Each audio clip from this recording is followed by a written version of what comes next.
So back in 2000, there was a game that, well, I'm not trying to overhype you, but it changed gaming forever. Phantasy Star Online came out on the Dreamcast. It was one of the only systems at the time that could support online.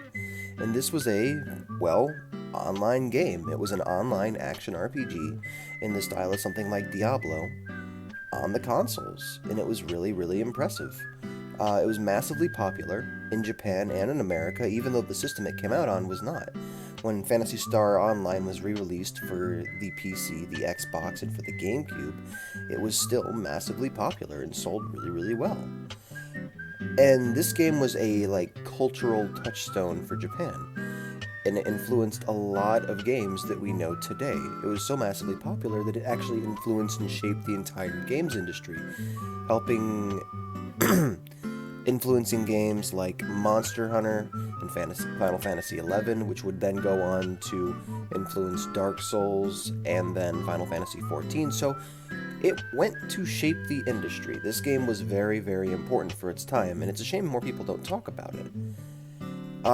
That is the past. That is history.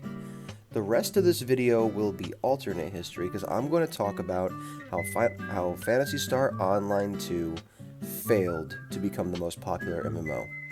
I fully believe that Phantasy Star Online 2 was poised to become the new World of Warcraft and the new gold standard for MMORPGs in the industry, if they had released it correctly. And we're going to be talking about how they didn't. So, in the year 2012, we're jumping ahead a bit, anime came back. And when I was growing up, anime was this very niche interest, and you might think it is now, but it was way more niche back then. The only way you were going to be able to watch anime would be if you found it online, stayed up late enough to catch it on Adult Swim, back before it was even Toonami again, or went to the mall or someplace that specialized in selling anime DVDs and bought it there. Thankfully, it actually ended up coming back into popularity eventually due to sites like Netflix and Hulu with anime such as Sword Art Online and Attack on Titan, and it made anime mainstream in America for the first time in a long, long time. Sword Art Online also renewed interest in the MMO genre for an entirely new generation of people that have only ever known World of Warcraft. So them suddenly seeing this anime depiction of a dream MMO that they want to play. That's a lot of people's opinion when they finish Sword Art Online, is that I may not like that story, but man, I want to live in that world. At that same year, Sony released one of the most powerful and online capable handhelds in the form of the PlayStation Vita. This thing was a fucking beast when it came out. It rivaled the current generation systems in power, and it supported 3G data plans, meaning that you could play online games anywhere. It was really, really impressive for the time it came out, but it struggled due to bad launch title support. It was also very expensive. It was also the dawn of a new console generation where the Xbox One and PS4 would then outsell their predecessors and get more people in video games than ever before. See, Call of Duty in the generation previous had gotten more and more people into the video games to the point where console gaming was huge at this point. It was at its peak, and it does get more popular. However, in the future, PC and mobile gaming takes more of a hold. And also, during all of this, Sega was making a new Phantasy Star Online game. Now, Phantasy Star Online 2, it released back in 2012 overseas in Japan on Windows as a free-to-play MMO. And this was good, this is fine. It's only 2012, they still have time to cash in on the hype. Now, the new consoles were released in a year, including the consoles and the Vita had bad launch title support. They came out with little to no games. And at this time, in other MMOs such as World of Warcraft, tab-targeting combat in the mainstream had fallen out of favor.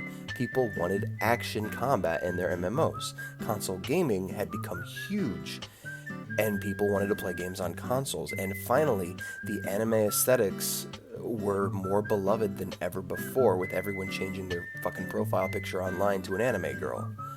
Now, this is also an era where people did not want to pay a subscription fee for an MMO. Now, PSO2 was a free-to-play action MMO with a console focus and an anime aesthetic that was going to release on the PS4 and Vita, cross-console multiplayer. Now, in Japan, we knew that much. This would have been huge if it released in America. And all PSO had to do was release in America for the PS4 and Vita, and it would be able to ride the wave and become the biggest MMO since World of Warcraft. It was cashing in on so much hype for so many different things. There would be so many parties of people that would be into this game because of its just converging interest. Like I said, free-to-play, action, console-focused MMO with an anime aesthetic at a time where anime was getting big again. Before all the other MMOs with anime aesthetics had come out. In 2013, this did not happen, which again is fine. The wave was still going. They had time. They had some competition in 2013, but they had a chance. All they had to do was get the game out in the next few years, and they could still cash in on the hype. They did not. They did not release Phantasy Star Online 2 overseas until 2020.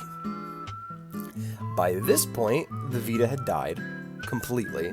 Sony had completely given up on probably their most innovative system ever made, which would totally kill the opportunity to become the leading mobile MMO, which I forgot to add. This was a fucking MMO that people could play on the go wherever they were.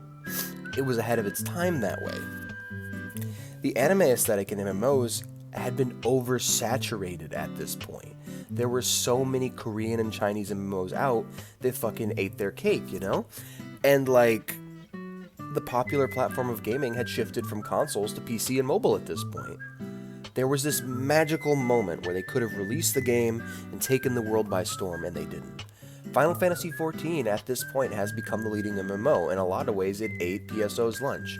It was a console-focused, Japanese anime aesthetic MMORPG, and it also, like, oh, shit, man. It just, like, it fucking ate its lunch, you know?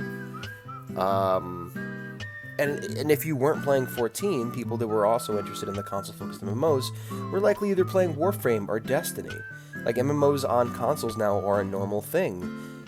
It's just a thing that exists now. Even action MMOs are the normal thing. So they totally missed out on their chance. Now, I don't think the game is bad at all. I actually really liked the few hours I played of it. However, much like PSO1, the game could have reshaped the games industry if only Sega had released the game for a global audience before 2015 on all the systems it came out for in Japan. Alas, it did not. And back in 2013, my Vita-owning, console-playing, SAO-watching self desperately wanted this game to come out in the US, and I knew that if it did, it would be the biggest thing ever.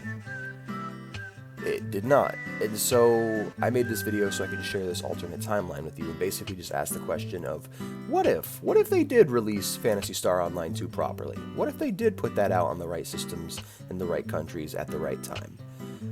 How big would it be today? How would Sega have changed? Would Yakuza have ever come back? Would they then start placing more, would more Japanese titles, would more Japanese-only titles then get Western releases? Who's to say? We'll never know. All I know is that because of the actions of Sega, fucking the Vita died. That's the saddest whole thing. That is the saddest thing about this whole thing. Fucking talking to other Vita owners, like, PSO2 was this, like, prophetic, like, what is the word? It is this prophetic mountaintop. It was this, like, thing that was gonna come in and save the Vita, and didn't happen. And so the Vita's dead, arguably one of the most historically worthless consoles, despite being one of the best systems, as almost all of its good exclusives have been transferred to other things, and how it has actually been almost replaced by the Vita TV. So yeah, that's wonderful. It's a wonderful thing to think about the mistakes that get made in our industry. It's ironic because despite the horrific circumstances of PSO1's launch, being launched onto a failing system in a time where it was much more difficult to make games, it succeeded, and it managed to shape an entire industry whereas PSO2 was given every opportunity in the world to succeed, and the developers simply didn't. Even if the English translation was bad, even if they Google translated the whole thing, they would have been given time, they would have been given money, people would have gotten in. And at this point, yeah, it's a damn shame. But you know what? We have Final Fantasy XIV now. PSO2 is out. It's good. People like it. It has its own community. And I really appreciate you guys for watching. Thank you so much for watching this video. If you enjoyed it, be sure to subscribe, like, comment, all that good shit. Most importantly, though, be sure to join the community down below via my Discord so we can talk, hang out, that kind of thing. And if you want to see me play games live almost every day of the week, follow twitch.tv/schoolofthecat. Thank you so much for watching, and have a great day.